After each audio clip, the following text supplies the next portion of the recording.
자, 오늘 하나님의 말씀 빌레몬서 계속 보고 있는데요. 오늘은 도리어 사랑으로서라는 제목을 가지고 빌레몬서 1장 4절로 10절 말씀으로 하나님 말씀 나누겠습니다. 빌레몬서 1장 4절로 10절까지 말씀 우리 한 절씩 교독하여 읽겠습니다. 4절 제가 먼저 읽습니다.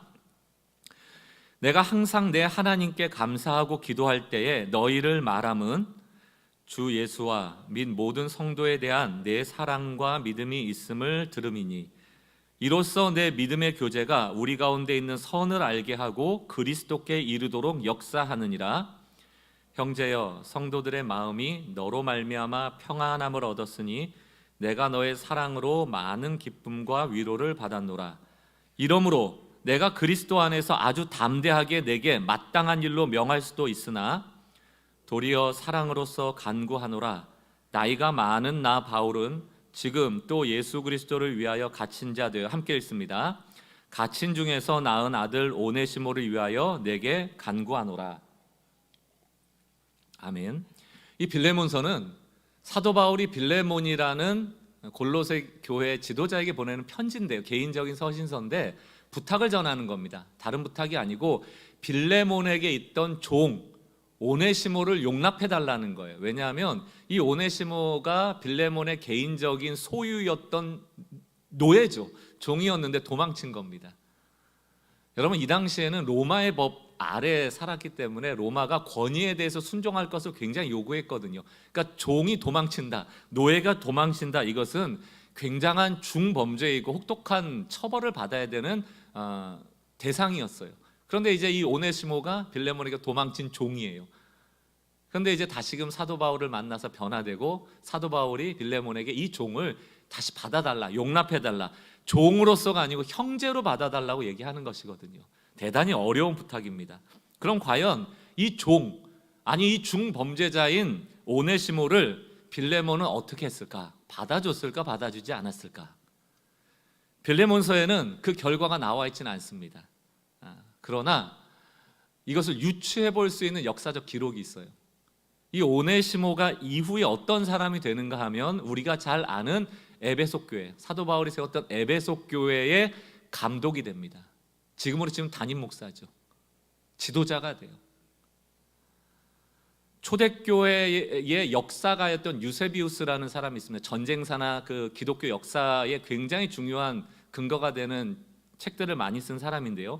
이 유세비우스의 기록에 의하면 안디옥 교회의 2대 혹은 3대 목사였던 담당 지도자였던 이그나티우스라는 사람이 복음을 전하다가 로마에 붙잡혀서 순교를 당하는 상황이 되는데요. 그 로마에 압송돼 가면서 7교회에 편지를 보냅니다. 그 중에 마지막 편지가 에베소 교회에 보내는 편지인데요. 가장 긴 편지였습니다. 그 편지의 기록에 보면 바로 오네시모라는 지도자에 대한 존경을 표하는 글이 나와요. 이 오네시모가 바로 빌레몬의 종이었던 오네시모입니다. 대단한 것 아닙니까? 종이었는데, 도망자로서 중범죄자였는데 이 오네시모가 빌레몬에게 용납받았고 심지어는 에베소 교회의 지도자가 됐다. 대단한 변화의 스토리입니다. 오네시모라는 사람, 이 이름의 뜻이 뭐냐 하면 쓸모 있는 자라는 뜻이에요. 이 오네시모가 아마 빌레몬의 종으로 있었으면 종답게 이 이름이 해석될 수 있어요. 얼마나 쓸모 있습니까? 종이 이거 해라 저거 해라, 이거 가져와라 저거 가져와라 하면 그 주인에게 정말 쓸모 있는 노예가 되는 그런 의미로도 참 적절한 이름이다, 이렇게 생각이 되지만 바울을 만나 예수를 믿고 복음을 받아들인 이후에는 예수를 주인 삼은 예수의 종으로 하나님께 쓸모 있는 인생이 되더라. 복음을 전하는 데 유익한 자가 되더라. 정말 대단한 변화이죠. 한 사람의 쓸모있는 노예였다가 하나님께 쓸모있는 복음 전파자가 된 이 오네시모, 이것이 어떻게 가능했겠는가? 오네시모가 어떻게 이렇게까지 변화될 수 있었습니까? 그것은 빌레몬의 사랑입니다. 빌레몬이 예수를 사랑하는 마음을 그대로 오네시모에게 적용하고 실천함으로 그를 용납하고 복음대로 생활한 열매가 바로 오네시모인 것이죠. 빌레몬의 뜻은 필레오, 사랑, 애정이 많은 자다라는 뜻이에요. 사랑이 많은 자다. 이 빌레몬의 사랑이 오네시모를 변화시킨 것이죠. 그래서 사도 바울은 빌레몬서 1장 5절에 빌레몬에게 편지를 하면서 문안 인사를 하면서 뭐라고 얘기를 합니까? 5절, 주 예수와 및 모든 성도에 대한 너의 사랑을 내가 들었다, 이렇게 표현하죠. 빌레몬은 그렇게 사랑이 많았던 사람입니다. 제가 이 빌레몬과 오네시모의 스토리를 읽다가 번뜩 떠올랐던 한국교회사의 하나의 스토리를 떠올렸어요. 여러분들에게 소개하려고 합니다. 이미 많이 알고 계시는 분들 계시겠지만 김제에 있는 금산교회 이야기입니다. 이 김제에 그 지역의 유지였던 조덕삼이라는 사람이 있었는데, 이 조덕삼이라는 사람이 테이트 선교사에게 복음을 듣습니다. 그리고 교회를 세워요. 그게 이제 금산교회인데, 이 조덕삼이라는 유지에게 머슴이 하나 있었는데 그 사람이 이자익이라는 사람입니다. 이 사람은 다른 동네 사람이고요, 부모를 다 어렸을 때 잃어버린 고아입니다. 그러니까 뭐 이렇게 이리저리 떠돌며 살다가 조덕삼의 집까지 오게 돼서 머슴으로 살고 있었습니다. 15살이나 어린 사람이었고요. 마찬가지로 테이트 선교사가 조덕삼에게만 복음을 전한 게 아니고 이 이자에게도 복음을 전했어요. 그리고 같이 교회에서 신앙생활을 하게 됩니다. 집에서는 주인과 머슴이지만 교회에서 형제자매 아닙니까? 그렇게 신앙생활을 하던 중에 이 금산교회에서 장로를 선출하게 됐습니다. 일대 장로예요. 당연히 이 교회를 세우고 이 지역에 영향력 있는 조덕삼이 장로로 선출될 것으로 예상을 다 했습니다. 그러나 뚜껑을 열어보니까 조덕삼 집에 머슴 살던 이자익이 장로로 뽑힌 거예요. 여러분 생각을 해보세요. 집에서 머슴인데 교회 가면 장로님이 되는 거예요. 요즘 같으면 어떻겠나? 요즘 같으면 아마 집에서 쫓아낼 겁니다. 너가 감히 나를 이기고 장로가 돼? 당장 나가! 아니면 체면상 그건 못하더라도 아마 교회 안에서 소위 얘기하는 조리돌림, 막 수치심을 주고 막 약점을 잡고 굉장히 괴롭히면서 결국 교회를 떠나도록 했을지도 모르겠어요. 요즘 그렇지 않아요?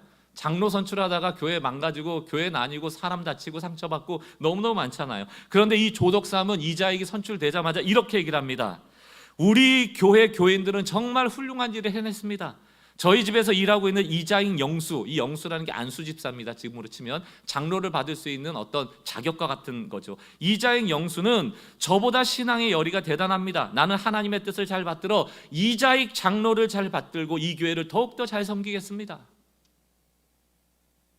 그리고 나서 이 이자익의 열정, 복음에 대한 열정을 보고 나중에 신학교를 보내고 전액 다 후원을 하고 이후에 목사 안수 받은 다음에 금산교회 담임 목사로 청빙을 해요. 이게 어떻게 가능한가? 지금 같으면 이게 가능한가? 왜 그때는 이게 가능하고, 왜 빌레몬에겐 가능하고, 왜 조덕삼에게는 가능하고 반대로 요즘은 이런 일이 일어나지 않는가? 왜 자기만 옳다하고 내 편 너 편 가르고 싸우고 편 가르고 정죄하는 일 많아졌는가? 단순합니다. 답은 사랑 없음. 여러분, 사랑 없음의 다른 말은 믿음 없음이에요. 사랑 없음의 다른 말은 믿음 없음입니다. 빌레몬서뿐만이 아니고 성경을 관통하여 우리에게 들려주는 가장 중요한 주제가 뭡니까? 믿음은 사랑의 실천과 동떨어질 수 없다, 하나다라는 메시지예요. 하나님을 내가 잘 믿는다 하는 것과 이웃을 사랑하는 것은 하나다, 떨어질 수 없다. 그러나 우리는 하나님에 대한 믿음은 대단한데 사람을 사랑하는 일은 선택적으로 여길 때가 너무 많죠. 고린도전서 13장 2절, 이 고린도전서 13장이 사랑장 아닙니까? 2절의 하반절을 보면 이렇게 말하고 있어요. 또 산을 옮길 만한 믿음이 있을지라도 사랑이 없으면 내게 아무것도 아니다. 사랑하는 성도 여러분, 산을 옮길 만한 믿음이 얼마나 대단한 겁니까? 산을 누가 옮길 수 있어요? 사람이 옮길 수 있습니까? 못 옮겨요. 산을 만약에 옮길 만한 경험을 했다면 그건 하나님이 하신 일입니다. 산을 옮길 수 있도록 믿음이 너무 큰 거예요. 하나님은 이걸 할 수 있어. 하나님은 이 기적을 베풀어 줄 수 있어. 하나님은 이 상황을 역전할 수 있어. 얼마나 믿음이 컸어요. 그래서 산을 옮겨지는 것과 같은 놀라운 은혜 체험을 한 사람이 있다고 칩시다. 믿음이 어마어마한 사람이죠. 오늘 우리 예배 드리는 분들 중에서 정말 산을 옮길 만한 믿음을 가지고 하나님의 놀라운 역사를 경험하신 분들이 계실 겁니다. 그러나 그것만으로 성경은 신앙이 좋다 말하지 않아요. 오히려 내가 하나님의 놀라운 은혜를 경험한 채 그 은혜를 사유화하고 개인화하고 그것을 자랑만 하고 있다면, 그 은혜를 사랑으로 흘려보내고 있지 않다면 오늘 고린도전서 13장 2절에 근거하면 아무것도 아니다. 산을 옮겨지는 체험을 했을지라도 그 은혜가 나누어지지 않는다면 나의 신앙은 반쪽짜리 신앙이 아니고 빵점짜리 신앙이라고 오늘 고린도전서 13장은 말하고 있는 것입니다. 무슨 얘기입니까? 신앙과 사랑이 떨어져 있는 모순적인 신앙은 없다. 하나다. 빌레몬이나 조덕삼과 같은 사람은 바로 이 믿음이 곧 사랑이라는 것을 알고 실천했던 그 신앙의 균형을 잡은 사람이라고 볼 수 있죠. 오네시모도 이자익이라는 다 종이나 머슴 같은 사람이었지만 빌레몬을 통해 조덕삼을 통해 인정함을 받고 용납함을 받고 사랑을 받음으로 변화된 존재가 되어지는 것이거든요. 그래서 오늘 빌레몬서 1장 5절 말씀을 보십시오. 주 예수와 및 모든 성도에 대한 내 사랑과 믿음이 있음을 들음이니. 이게 좀 말이 헷갈려요. 왜냐하면 내 사랑과 믿음의 대상이 앞에 나온 주 예수와 성도, 이게 복합적으로 섞여 있거든요. 근데 이거를 물과 기름을 딱 분리해내듯이 분리할 수가 있습니다. 에베소서 1장 15절에 보면 늘 사도 바울이 인사했던 화법이거든요. 이 빌레몬서 1장 5절에 대한 해석이에요. 에베소서 1장 15절에서는 어떤 식으로 인사를 하는가 하면 분명하게 분리해서 해석을 합니다. 이로 말미암아, 첫 번째 뭐예요? 주 예수 안에서의 너의 믿음, 예수를 향한 믿음과, 두 번째는 뭐예요? 모든 성도를 향한 사랑. 다시 말하면 예수를 믿는 믿음은 반드시 성도를 향한 사랑으로 일치된다. 딱 구분해서 정확히 말해준 거예요. 지금 우리가 믿음이 있다, 이것은 나는 사랑하고 있다와 같은 말이다. 야고보서에서는 행함 없는 믿음은 죽은 믿음이라 할 때 이 행함은 곧 사람에 대한 사랑이죠. 결국 사랑 없는 믿음은 죽은 믿음이다라는 말로 봐도 무방합니다. 그렇다면 이런 맥락에서 우리는 신앙을 돌아봐야죠. 나 자신을 살펴볼 필요가 있습니다. 나에게는 산을 옮길 만한 믿음이 있는가? 그럼 거기서 끝나면 안 돼요. 산만 옮기고 끝나면 안 됩니다. 산 옮긴 거 자랑만 하면 안 돼요. 산을 옮길 만한, 산을 옮겨진 그 믿음의 체험을 내 것으로 여기고 사유화만 해서는 안 됩니다. 나는 은혜를 개인화하고 있지 않나? 자랑화하고 있지 않나? 살펴봐야 돼요. 나의 믿음이 사랑으로 드러나고 있는가? 나는 믿음과 사랑을 하나로 묶여 있다라는 이 신앙을 철저하게 이해하고 있는가? 물어보셔야 됩니다. 이게 신앙의 본질에 대한 질문이에요. 이 질문 없이는 올바른 신앙생활을 할 수가 없습니다. 신앙은 늘 한 가지에 집중하라고 해요. 여러 가지가 아니에요. 한 가지. 우리가 자꾸 이걸 놓칩니다. 우린 여러 가지를 많이 해야 하나님이 기뻐하실 거라고 생각하는데 성경은 애매모호하게 여러 가지 하라는 것이 아니고 분명하게 한 가지를 말하고 있다. 미국에서 이 교회 개척 많이 하고요, 그 교회 개척자라고 알려지고 또 목회자이고 목사인 닐 콜이라는 분이 책을 한 권 썼는데 제목이 원띵입니다. 원띵, 한 가지. 한국에서는 이렇게 해석을 했습니다. 원띵, 세상을 바꾸는 단 한 가지라는 책이 있어요. 그 책 안에 있는 내용을 제가 좀 인용해서 읽어드리려고 합니다. 이제 우리는 지조 있게 일어서야 한다. 수많은 규정과 사역으로 우리를 바쁘게 만들어서 그 한 가지 일을 하지 못하게 하는 신앙생활에 결연하게 맞서 싸워야 한다. 그 한 가지 일이란 바로 예수님과 동행하고 예수님께만 초점을 맞춤으로 우리 삶에 예수님의 사랑이 배어나오게 하는 것이다. 신앙은 이거밖에 없어요. 세상은, 교묘한 사단은 우리 주변의 모든 것을 중요하게 여기도록 합니다. 이것도 중요하고 저것도 중요하고 이것도 없으면 안 되고 저것도 없으면 안 되고, 신앙생활할 때 이것도 필요하고 이것도 필요하고 교회에 이것도 있어야 되고 저것도 있어야 되고 막 분주하고 바빠요. 그런데 정작 주님을 믿는 믿음과 하나님과 이웃을 사랑하는 사랑엔 관심이 없다. 그래서 교회마다, 우리 성도의 신앙마다 예수 없는 교회, 예수 없는 조직, 생명력이 떨어져 버린 성도의 삶이 얼마나 많은가. 여러분, 태초에 아담과 하와를 보십시오. 하나님이 에덴 동산을 만들어 놓고 모든 것을 다 허용해요. 그때 규칙 정해주지 않습니다. 이거 하고 이거 하고 이거 하고 이건 안 되고 저건 안 되고 이건 해도 돼, 없어요. 모든 걸 다 허용합니다. 단 한 가지 허용하지 않아요. 선악과. 신앙은 그 한 가지 지키는 거예요, 여러분. 신앙은 그 한 가지 지키는 겁니다. 근데 놀랍게 아담과 하와가 뭐예요? 여러 가지 누리는 건 안 하고 선악과 앞에서 계속 선악과만 지켜보는 거예요.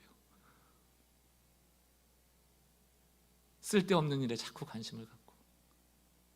여러분, 성경을 보면요, 성경은 애매하게 말하지 않습니다. 그 안으로 들어가 보면 늘 중요한 것 한 가지 지키라고 얘기를 해요. 제가 한번 말씀을 예시로 들어드려 보겠습니다. 누가복음 10장 41절 42절. 우리 마리아와 마르다 얘기 아니에요? 예수님이 방문하셨는데 마르다는 밥상 차리느라 바쁘고 마리아는 예수님 옆에 딱 붙어서 얘기 듣고 있으니까 밥상 차리던 마르다가 열받은 거 아니에요? 예수님, 왜 마리아는 맨날 예수님 옆에만 있고 나만 밥상 차립니까? 마리아한테 밥상 차리는 거 도와달라고 하세요 라고 불평 섞인 말을 하니까 예수님 뭐라고 그래요? 41절. 주께서 대답하여 이르시되 마르다야 마르다야, 내가 많은 일로 염려하고 근심하나. 우리가 모든 것을 중요하게 여기면 나타나는 증상이 뭡니까? 근심이에요. 염려예요. 걱정이에요. 우리에게 왜 염려가 많은가? 다 중요하다고 여기기 때문입니다. 기대치가 너무 많아요. 그럴 만한 존재가 아닌데, 감당할 수 없는데. 42절 예수님 뭐라고 합니까? 몇 가지만 해라. 아니면 한 가지만이라도 족하다. one thing. 하나로 충분하다. 마리아는 그 한 가지를 택했다, 이 얘기를 하는 거예요. 우리는 하나님한테 많은 걸 해줘야지 하나님 복 주실 거라고 여기시죠? 아니요. 한 가지라도 제대로 해라. 한 가지, 그게 뭐냐? 빌립보서 3장 13절을 보세요. 사도 바울이 뭐라고 얘기합니까? 형제들아, 나는 아직 내가 잡은 줄로 여기지 아니하고 오직 한 일, 즉 뒤에 있는 것은 버리고 앞에 있는 것을 잡으려고 표대를 향하여 간다, 이렇게 돼 있죠. 사도 바울에게 표대는 하나밖에 없었다는 겁니다. 근데 우리는 어때요? 신앙생활에 목표가 막 뭐도 해야 되고 성가대도 해야 되고 식당 봉사도 해야 되고 막 봉사를 많이 하면 하나님 복 주신다고 생각해요. 성경도 더 많이 읽으면 복 주신다고 생각합니다. 기도도 더 많은 시간 하면 복 주신다고 생각합니다. 뭐 할 게 너무 많은데 불평하면서 해요. 봉사하려거든 하나님께서 공급하시는 힘으로 하라 했거늘 자기의 힘으로 해나갑니다. 그리고 인정 안 해주면 시험 들고. 사도 바울에게 포대는 하나밖에 없었어요. 나를 부르시는 이에게 상 받는 거, 나를 부르신 이가 누군 줄 아는 거, 그거 하나밖에 없었습니다. 여러분에게 지금 표대가 몇 개나 있으세요? 헤매고 있는 이유가 그겁니다. 고린도전서 2장 2절, 내가 너희 중에서 예수 그리스도와 그가 십자가에 못 박힌 것 외에는 아무것도, 다시 말하면 모든 것을 다 알지 않기로 작정했다. 사랑하는 성도 여러분, 신앙을 딱 두 개로 구분할 수 있다면 그 한 가지와 나머지입니다. 신앙은 그 한 가지 잡으라는 거예요. 우리의 신앙생활을 딱 중요한 것과 중요하지 않은 것을 구분한다면 그 한 가지와 나머지 것들이에요. 이게 되고 있는가, 내 삶에? 그리스도 외에는 아무것도 중요한 것으로 여기지 않겠다. 갈라디아서 2장 20절 상반절, 우리 맨날 외우고 다니는 말씀 아닙니까? 내가 그리스도와 함께 십자가에 못 박혔나니 그런즉 이제는 내가 산 것이 아니요 오직 한 분, 내 안에 그리스도께서 사시는 것이라. 빌립보서 3장 7절 8절, 그러나 무엇이든지 내게 유익하던 것을 내가 그리스도를 위하여 다 해로 여겼으니. 8절 또한 모든 것을 해로 여김은, 신앙은 두 가지예요. 그 한 가지와 나머지입니다. 이 나머지를 다 해로 여김은 내 주 그리스도 예수를 아는 그 한 가지의 지식이 가장 고상하기 때문이라 내가 그를 위하여 모든 것을 잃어버리고 똥으로 여겼다. 여러분, 똥을 관찰하시는 분 계세요? 똥을 소중히 보관하시는 분 계세요? 물로 흘려보내지 않는 분 계십니까? 잡고 계시는 분 계세요? 사도 바울은 예수 외에 모든 것을 똥으로 여기고 흘려 버려버렸다는 겁니다. 배설물, 이게 똥이란 뜻이에요. 가축의 똥, 짐승의 똥. 이 말씀이 그저 참 중요한 게 많이 있는데 복음이, 은혜가, 예수가 좀 더 중요해라는 메시지를 과장해서 비교법으로 강조하는 게 아니에요. 이것도 중요하지, 근데 이게 더 중요해, 그 말을 하는 게 아니고 이것만 중요하다는 겁니다. 이건 안 중요하다는 얘기를 하고 있는 거예요. one thing. 예수만 복음만, 은혜만, 행위가 아닌 믿음으로 구원받는다는 이 진리만 중요하다. 그러므로 신앙은 비교 불가, 대체 불가한 것을 믿는 거예요. 저는 신앙이 선택과 집중이라고 생각하지 않습니다. 여러 가지 중요한 거 있는데 그중에 예수가 더 중요해가 아니에요. 저희 교회가 초창기부터 외쳤던 건 포기와 집중입니다. 우리가 뭘 버릴 수 있는가를 따져 묻고 모든 것을 버리고 났더니 그 위에 뭐만 올라와 있어야 돼요? 그 한 가지만 올라와 있어야 돼요. 근데 우리 신앙생활을 막 판을 깔아놓고 그중에 이게 좀 더 이번에 중요한 것 같아 이렇게 잡고 때로는 예수님 내려놓고 더 필요한 거 붙잡고 선택과 집중한다고 자꾸 오해를 해요. 신앙은 포기와 집중이다. 다해로 여길 뿐더러 내가 배설물로 여길 뿐더러 예수를 아는 지식이 가장 고상합니다. 예를 들어 볼게요. 갈라디아 교회라는 데 분쟁이 있었습니다. 왜냐하면 이 갈라디아 교회는 이방인의 교회라기보다는 유대인으로서 예수를 믿는 유대인 그리스도인들이 많았어요. 유대인들에게 중요한 건 할례거든요. 왜냐하면 모세가 할례를 줬기 때문에 유대인의 유대인다움을 할례에서 찾았어요.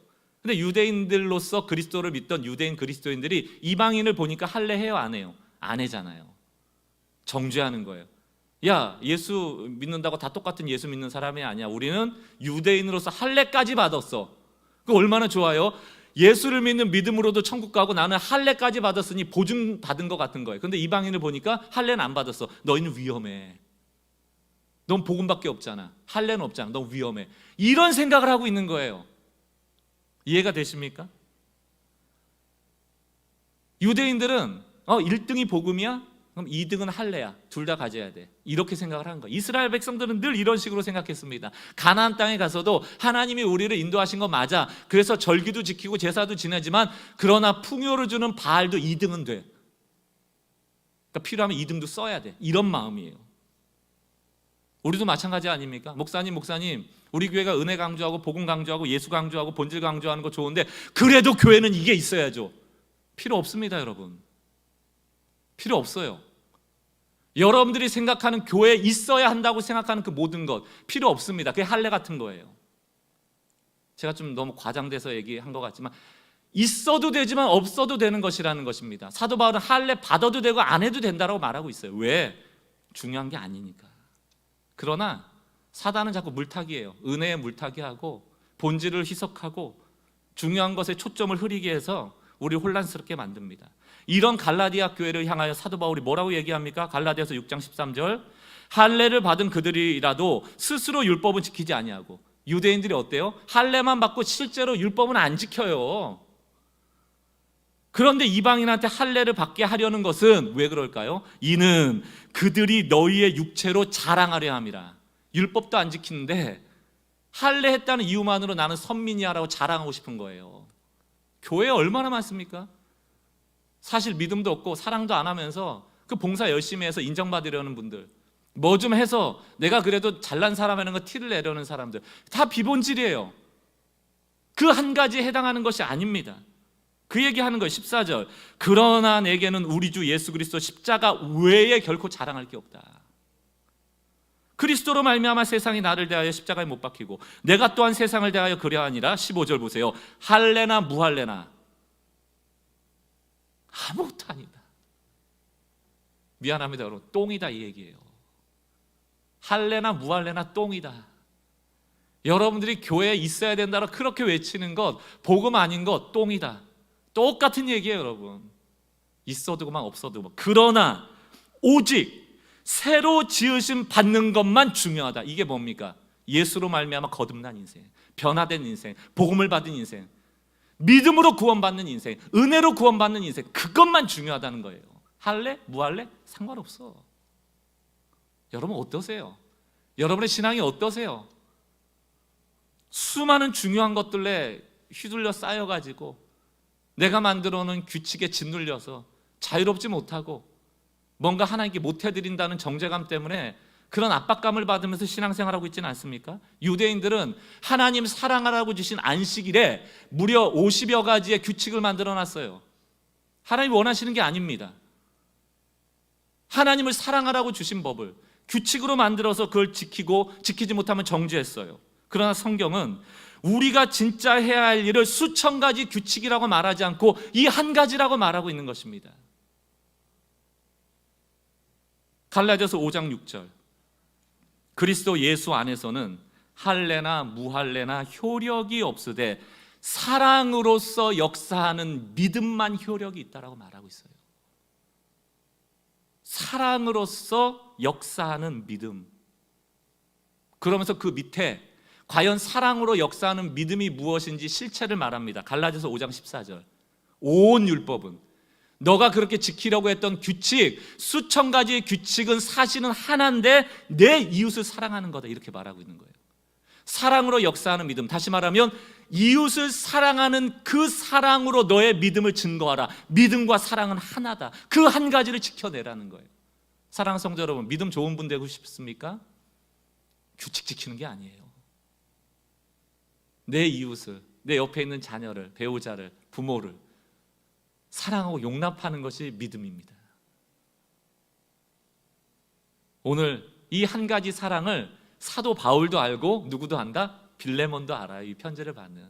그럼 여러분, 오네시모를 빌레몬에게 보낼 때 사도 바울이 어떻게 얘기할 수도 있습니까? 빌레몬, 너 사랑과 믿음이 하나인 거 알지? 너 은혜 받았잖아. 너 정말 믿음의 사람이잖아. 너 그러고 성도들 그렇게 사랑하며 살았잖아. 당연히 오네시모도 받아야지. 마땅히 오네시모 받아야지. 무조건 받아야지. 이거 안 받으면 너 나쁜 놈이지 라고 강력하게 명령할 수도 있습니다. 다 아니까. 그러나 사도 바울은 그렇게 말하지 않아요. 이게 옳다 해서 소리 높여 강력한 어조로 이건 마땅한 일이니까 무조건 해야 돼 라고 말하지 않습니다. 우리의 실수는 무엇인가? 늘 우리는 믿음이 많다, 믿음이 크다, 내가 믿음을 가졌다라는 것을 증명하기 위해서 사랑으로 증명하는 게 아니고 자꾸 목소리로 증명을 해요. 막 단호한 어조로, 강력하게, 큰 소리로 믿음 있는 것처럼 믿습니다. 집사님, 이거 하셔야 됩니다. 하나님이 원하시는 거예요. 아멘! 이런 믿음이 있다고 생각해요. 천만의 말씀입니다. 믿음 없음이에요. 두려우니까 자꾸 그러는 거예요. 믿음 있는 사람은 그렇게 얘기 안 하더라고요. 왜? 기독교는 사랑의 종교다, 용납의 종교다. 세상에 사람 용납하고 사랑하면서 막 이런 사람 있어요. 저도 가끔 제가 개척했을 때 처음 그 설교 영상하고 지금하고 보면 바뀐 게, 지금은 좀 이렇게 웃으면서 하더라고요. 아우, 초창기 때 얼마나 힘이 들어가는지, 막 여러분 부드러운 사람이 돼야 됩니다 하는데 앞에서 설교자는 막 딱딱하게 굳어 있는 거예요. 자기는 옆으로 기면서 앞으로 걸어가라는 거랑 똑같잖아요. 안 되잖아요. 얼마나 우리가 무례한 기독교를 만들어 놨는지 세상 사람들이 복음을 들으면서 아, 복음은 참 사랑이구나를 못 느껴요. 왜? 전하는 사람이 딱딱하거든요. 공격적이거든요. 막 강한 어조로 얘기하거든요. 그러니 자기 할 말만 하고 뒤돌아서는 그 사람을 향해서 믿지 않는 사람이 뭐라고 그러겠습니까? 야, 교회는 진짜 무례하다. 그냥 느끼는 거예요. 사도 바울이 빌레몬에게 뭐라고 말하는지 한번 보세요. 1장 8절, 이러므로 내가 그리스도 안에서 아주 담대하게 내게 마땅한 일로 명할 수도 있지만, 왜? 우리 다 아니까, 그 진리를 잘 아니까, 당연히 해줘야 되는 거니까 당연히 해야 된다고 말할 수 있지만, 9절, 도리어 사랑으로서 간구하노라. 여기서 간구한다는 건 간곡하게 부탁한다는 거예요. 좀 해주면 안 되겠어? 이럴 필요 없잖아요, 여러분. 당연한 일인데. 그럼에도 불구하고 사랑으로 부탁한다. 나이가 많은 나 바울은 지금 또 예수 그리스도를 위하여 갇힌 자 되어, 나 갇혀 있잖아, 나 힘들잖아. 10절, 갇힌 중에 내가 힘들어도 복음으로 새로운 영혼을 낳았는데 이 낳은 영혼 죽으면 안 되잖아. 좀 용납해줘. 내게 간구한다.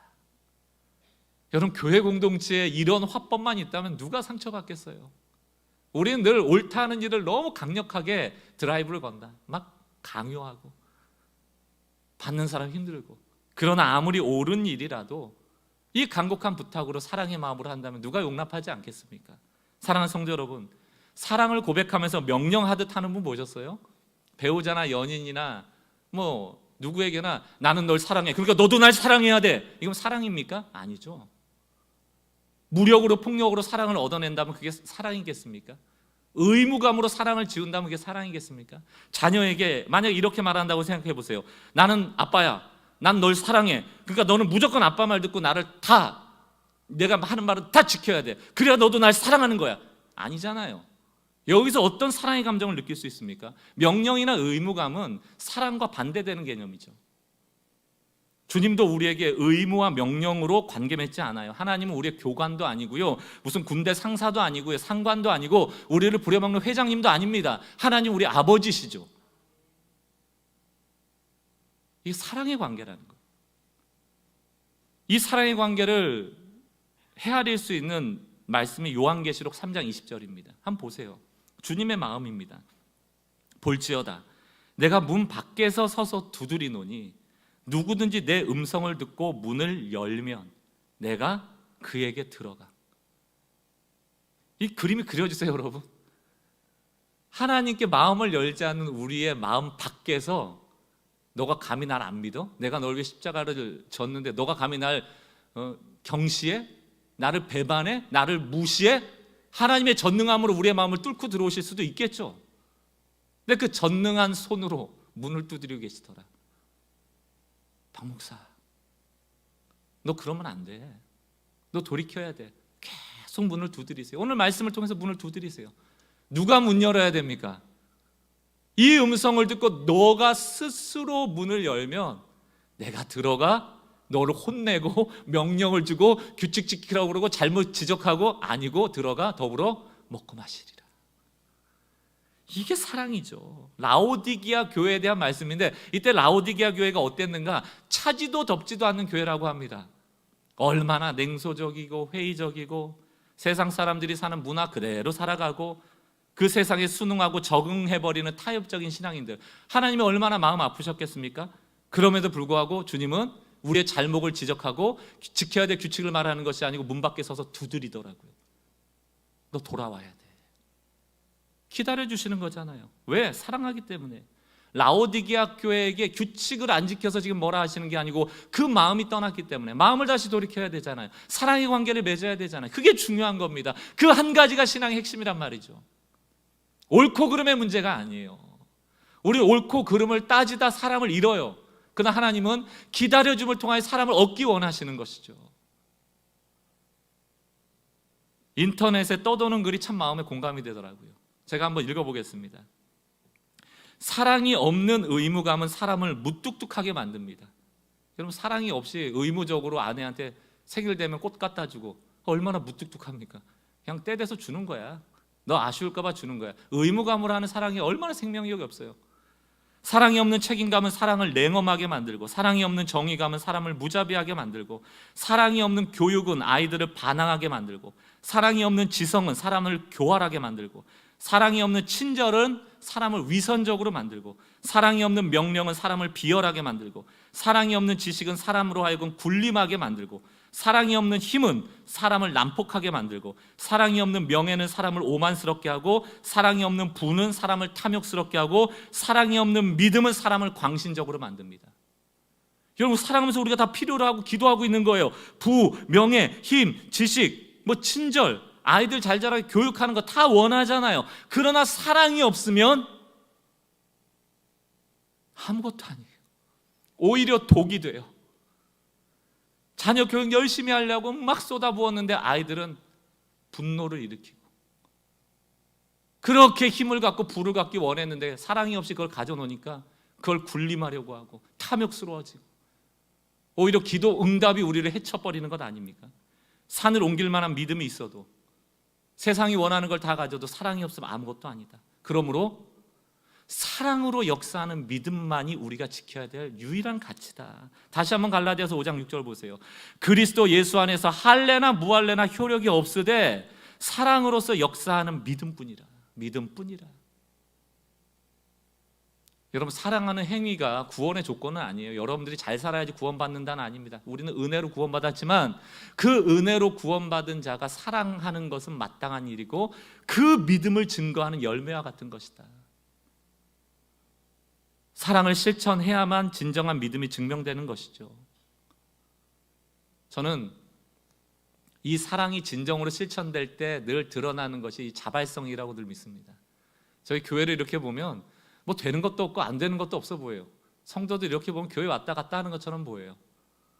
아마 많이 그렇게 느끼실 겁니다. 이전에 많은 사역을 하고 막 바쁘게 주일을 보냈던 분들은 우리 교회 오셔가지고 뭐 이렇게 좀 불안해하셔요.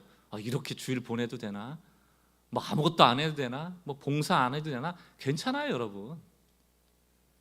그 한 가지를 여러분 마음에 품고 교회 안팎에서 사랑으로 믿음을 증명하는 그 고민을 하고 살아가신다면 괜찮아요. 괜찮아요. 우린 교회 안에서만 신앙인이 아니고 교회 밖에서도 신앙인입니다. 그 자발적 동기, 하나님이 공급하시는 힘으로 내가 무엇을 할 것인가를 고민하는 것, 그거 자체가 귀한 겁니다.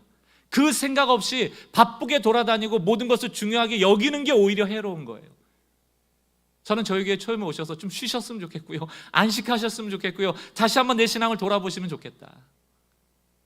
그런데 참 감사하게 이 시간이 지나면서 복음이라는 문화는 보이지 않아요. 그러나 복음의 문화가 쌓여져 가고 있는 걸 느끼는 것이 종종 저한테 목사님 한번 꼭 신방했으면 좋겠습니다, 목사님한테 간증하고 싶은 얘기가 너무 많아요, 이런 요청을 하시는 분들이 생겼어요.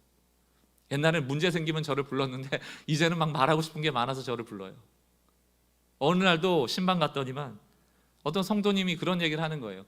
오미크론 때문에 2주 동안 교회를 못 갔는데 이제 집에서 1주 동안 자가격리하고 있었는 동안에 순장님 소그룹 리더 하시는 분이 아마 연락을 주셨나 봐요. 보니까 문 밖에 천혜향 과일을 갖다 놓으신 거예요. 못 나오니까. 너무 고마웠대요. 왜냐하면 일주일 동안 격리돼야 돼서 뭐 몇 가지 음식이나 이런 거 생필품을 사왔는데 과일이 없었던 거예요. 근데 그분이 다 과일 갖다 주니까 비타민 많이 먹고 나으라는 뜻같이 여겨지고 너무 고맙고 감격스러웠다는 거예요.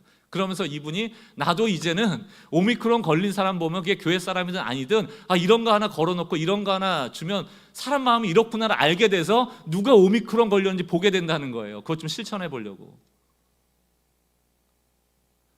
지난주에 저희 교회 목회자 2명이 오미크론에 감염돼서 또 주일날 못 오는 경우가 생겼잖아요. 그때 저희 교회 어떤 교육자분이 그 오미크론 걸려서 못 나오는 그 목사님에게 요즘 쿠폰 같은 게 많잖아요, 인터넷으로도.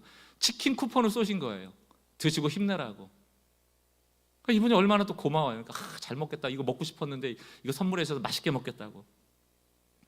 여러분, 누구나 할 수 있는 일이죠. 근데 제가 왜 이것을 듣고 저 스스로 개인적으로 목회에 힘이 됐는지 아십니까?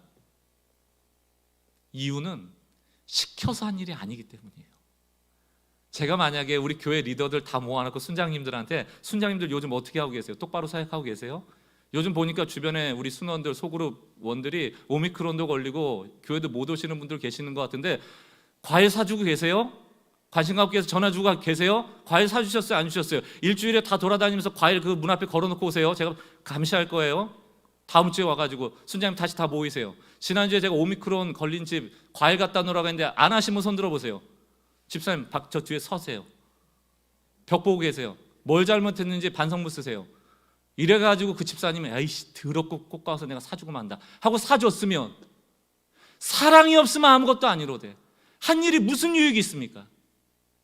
제가 그 목사님한테 목사라면 적어도 동료가 힘들었을 때 치킨 한 마리 쏴야지 그것도 안 하고 네가 목사야? 라고 했더라면, 그래서 그 목사님이 담임 목사 더럽고 치사해서 내가 한다 라고 했더라면 무슨 유익이 있냐고요. 무슨 유익이 있습니까? 교회가 돌아가 보이는 거? 다 필요 없어요. 아무 유익이 없어요. 명령에는 역사가 없습니다. 의무에는 역사가 없습니다. 오직 그 사랑에만 생명력이 있는 겁니다. 그러면 그 혜택을 받았던 그분이 나중에 그런 사람 보면 무슨 생각할까요?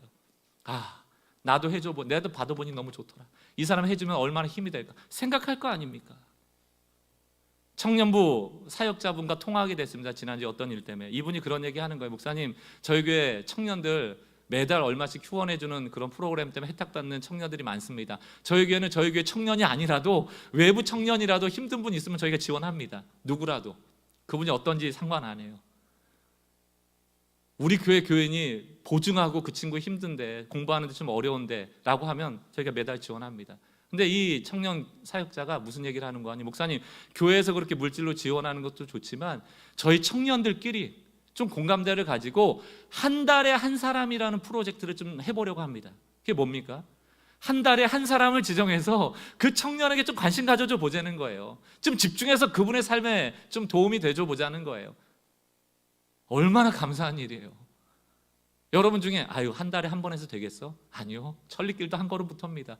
1년에 한 사람이라도 관심 갖고 한 달에 한 사람이라도 관심 갖다 보면 언젠가는 이제 일주일에 한 사람, 하루에 한 사람 프로젝트가 되지 않겠습니까? 왜 이 사역이 소중한가? 그 청년들이 생각했으니까요. 교회가 명령한 게 아니니까요. 복음의 문화가 그들을 젖게 하고 복음의 사람이라면 우리가 어떻게 뭘 해야 될까를 고민하니까 그런 거 한번 해보자 나오는 것 아닙니까?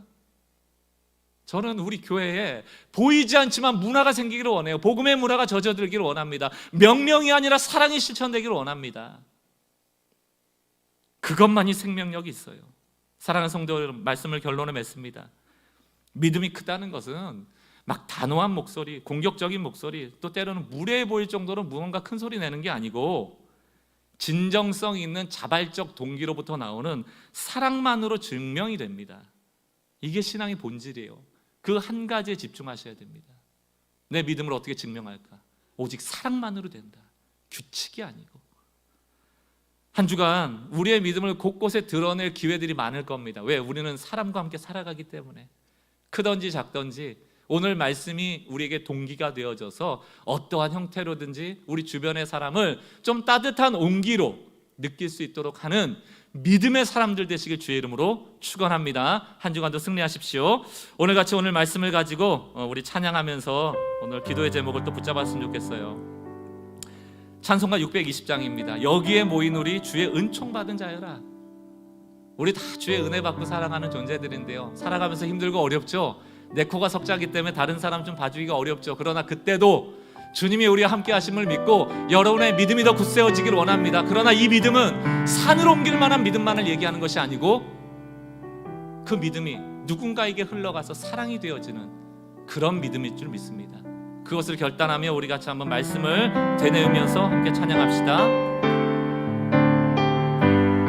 여기에 모인 우리, 여기에 모인 우리 주의 은총을 이미 받은 자들입니다. 주의 은총 받은 자여라. 주께서 우리가 있는 이 자리에, 주께서 이 자리에 함께 계심을 아노라. 함께 계심을 아노라. 언제나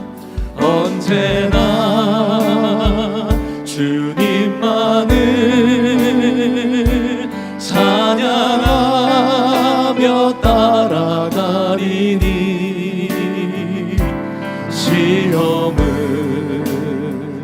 당할 때도 함께 계심을 믿노라.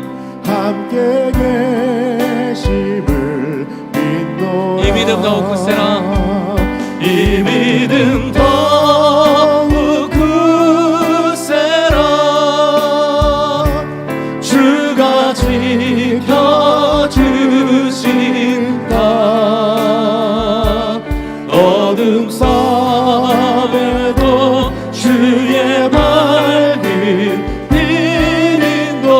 인도하여 주신다. 주님이 뜻하신 일, 주님이 뜻하신 일 헤아리기 어렵더라도 헤아리기 어렵더라도 언제나 주 뜻 안에 우리가 있습니다.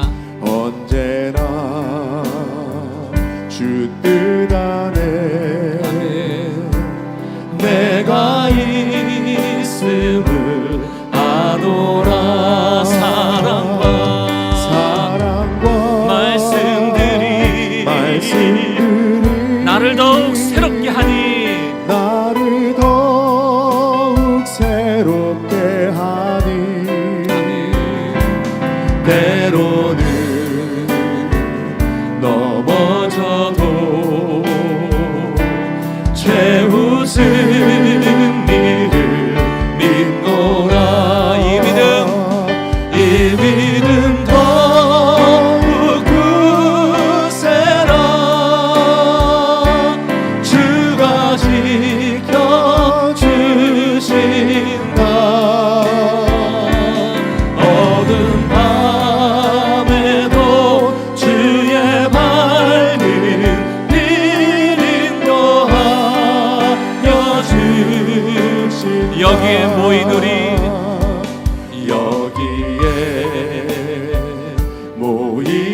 이미 사랑받는 주의 자녀입니다. 사랑받는 주의 자녀라. 이 사랑이 펼쳐지길 원하십니다.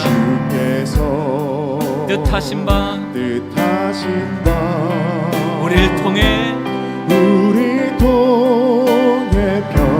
펼치신다. 고통과 슬픔 중에 더욱 주님 의지하오니 어려움 이겨내고 주님 더욱 찬양하라. 이 믿음 더욱 굳세라. 주가 지켜주신다.